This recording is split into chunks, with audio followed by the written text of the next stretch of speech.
All right, well, let's see what we got here. Oh, hey, I didn't see you standing there. No, I'm not spending any money on the snowmobile this year. No. Oh, the box. You mean this box right here? It's nothing. It's some stuff I've had for a long time. You know, there's just some AC5S shocks in here. Yeah, I've had them for a long time. But while we're talking about it, I'm going to put these on the front suspension today. We'll do rear suspension another day, but today we're going to do front suspension. Let's add a couple of AC5S shocks to the catalyst. All right, so I had a nice discussion with the guys at Suspension Pros out of Wisconsin at Heydays. And one of the things that we had talked about is, you know, just what exactly do the AC5S shocks do for you? And, you know, is it worth it? The thing about the AC5S shocks, they're an Arctic Cat branded shock. They're made by the same company, I'm told, as the internal floating piston shocks, the shocks that are on here. So same company makes these as makes that, and they're a good quality product. The one thing that the Suspension Pros guys said to me was that the adjustments, so there's 5 position adjustments on these, and the adjustments really 1, 2, and 3 don't really do much. 4 and 5 step it up significantly. So you go from, you know, very soft settings to very firm settings. There's nothing in between. And the rebound adjustment is not the greatest. So these have been tuned up to give me a little bit better ride. These should really improve the suspension performance. And I'm hoping, you know, basically I'm going to turn this into a Sno Pro, is what we're going to do here. So I don't even know which shock this is. I'm going to get the shocks out of the box, and then we're going to do front suspension today. So that's one of them. So we've got our shocks. First thing we need to do is get the skis off the ground, and then I will be able to do the rest. So let's go do that. Okay, I have all the weight off the skis now, and so now I'm going to measure this, and I think what I got is 10 inches on the nose. It is exactly 10 inches. So this distance is 10 inches. I've got some spanner inches that aren't meant for this. Okay, that one was loose.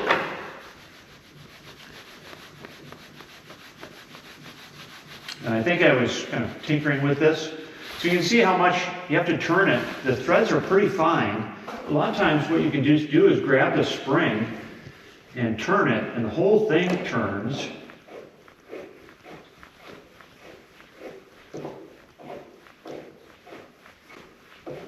You don't need a wrench for it. So usually a spanner wrench, you need to tighten the 2 rings together or loosen them up. But once you kind of get to this point, so, you know, I'm just turning the whole works here. And it is gradually getting looser and looser. And the whole spring is loose. It's not quite loose enough to get this collar out. So, and we do need to get that off there. So I'll just keep, and whether I do it now or later, I don't care. Almost there. There we go.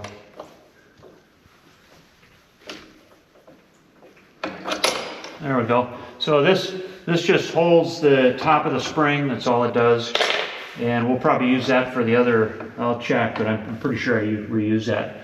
Okay, so now there's two bolts with nylon locking nuts. One up here, and then one down below. And this whole thing will come off. And it doesn't. Like the suspension doesn't blow apart. All I'm doing is taking this shock off. And this is a little on the tight side here, so it looks like I'm going to have to maybe I can. No, she's really tight there.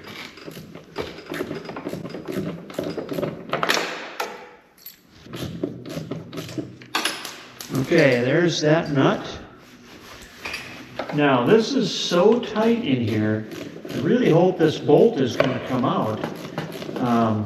Boy, if they design this so that you can't get the bolt out, that would be a bummer. And it's really close there. I think it'll come out. It's just really, really close. There we go. So there you go. I don't know if you can tell, but that is it. So the suspension did move a little bit, but not a lot. Now this comes right out, and there you have it. There's the shock and spring. Now, spring comes right out, and this can be set aside. Interesting to note here, I think this is just grease, but there is an awful lot of grease here. Now I notice that there's also some grease here. I got a feeling this shock was leaky. If you've got anytime you've got these like shock absorbers like this, it's a good idea. This is a good lesson for me. There's 1,000 miles on this snowmobile. That's it, 1,000 miles. This shock should be brand new. You know, there shouldn't be any problems with it at all, and I've got a leak. I've got a seal that's leaking here. So these shocks need to be rebuilt after 1,000 miles. So if I were you, if you've got a catalyst, actually any snowmobile, I would say this is a very good lesson. If you've got any snowmobile, one of your pre-season checks ought to be to check to make sure there isn't a lot of oil around this area of the shock absorber. And like in this case, there's a whole bunch of oil on the threads. And that's the first thing I noticed. At first it looks fine, but this has clearly got a leak on it. These shocks need to be rebuilt already. That's a problem. Not a happy camper about that. Okay, I need to wipe all that grease off of my hands. This is the one right here. Okay, so now you can see that there is a significant amount of room here. So this is the left-hand shock. I'm positive. Just looking at the picture here, this reservoir is pointed right that way, just like this. So I'm not going to double check. I know that this is the right one, but we gotta loosen these. Where's that spanner wrench go? There it is, sitting on it. The heck?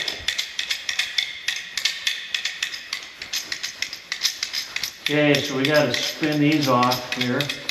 And when you're going to get, you go to the auto parts store or something or Harbor Freight to get some of these spanner wrenches, get 2 of them. All right, so what I'm doing here is I'm going to take the bushings out, and I just use a little press to get those out. Put all this stuff back on here. They look fine, and we're going to reuse that. Okay, so that's one, and now I do the other one. Now I'll show you, this looks pretty clumsy, but this is what I'm doing. Okay, so I've got this, I don't know, gear puller or whatever you want to call it, this cheap Harbor Freight thing here, and all I'm doing, because I don't have a press, this is where a guy really needs a press for Christmas, a hydraulic press. They got them at Harbor Freight, and for Christmas, that would be awesome. Okay, and as you can see, I'm just turning it with my hand. All you got to do is get in there, and it's not like it's all that bad.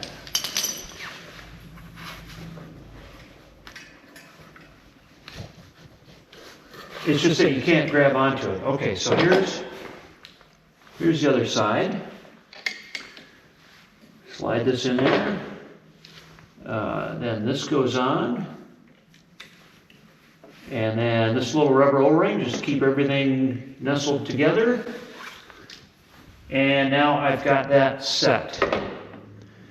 Now I did buy some new nuts. With these nylon lock nuts, you're not supposed to reuse them. I always reused them, and I've never had a problem. However, I'm going to set those off to the side, and we'll put these on here.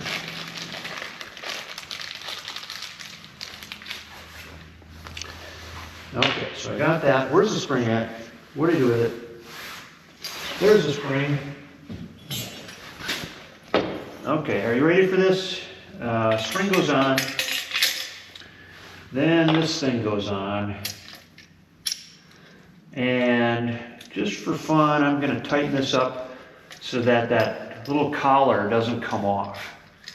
Just want that to stay put. You're going to reuse the same collar, the same spring, the same bushings.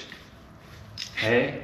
Unless there's some damage, you don't really need to worry about that. You can reuse. Okay?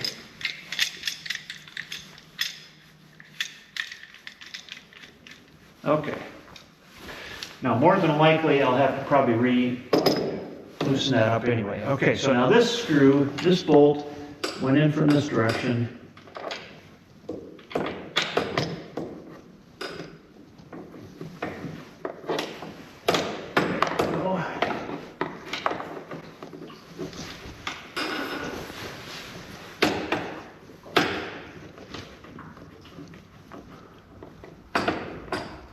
There we go, got that in there. Now I need a nut.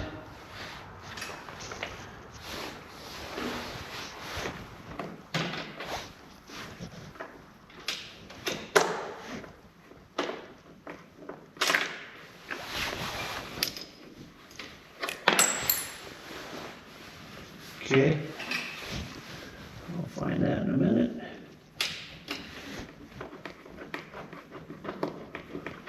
Anybody with any kind of mechanical aptitude can get this. So, I wouldn't be too worried about it. Okay, now this one, the bolt goes this way, and as you might not be able to see it, but it's not lining up perfectly, which I knew it wasn't going to. Grab that bolt.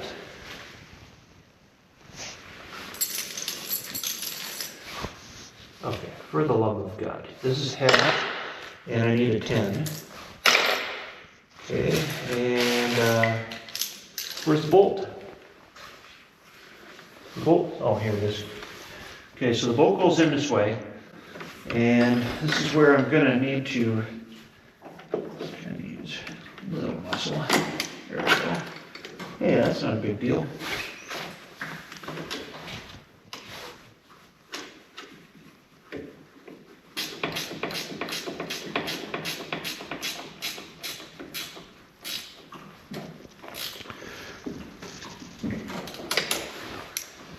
Okay, that's done. Now what we need to do is compress this spring until I get 10 inches. And where exactly are we at here? It's not far. Not far.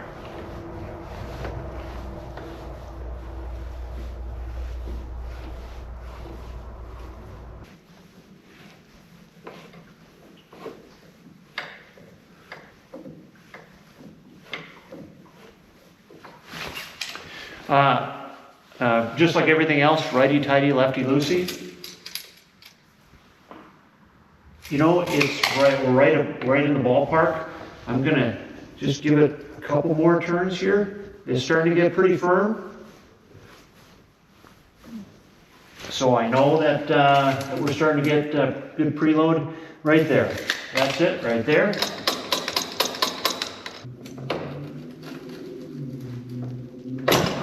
There you go. Okay, again, don't use water pump pliers. Don't use a spanner wrench that's too small. Get two that are the right size. You need two. Okay, so the other thing I'm going to do is 1, 2. I'm going to set this in the middle. So it's setting 3, which should be pretty close to the regular shocks. Should be pretty close. We're going to leave it there. So this is stock. This is going to be, we're kind of starting where we left off. Okay? So now I need to do the other side. Let's go over and do that.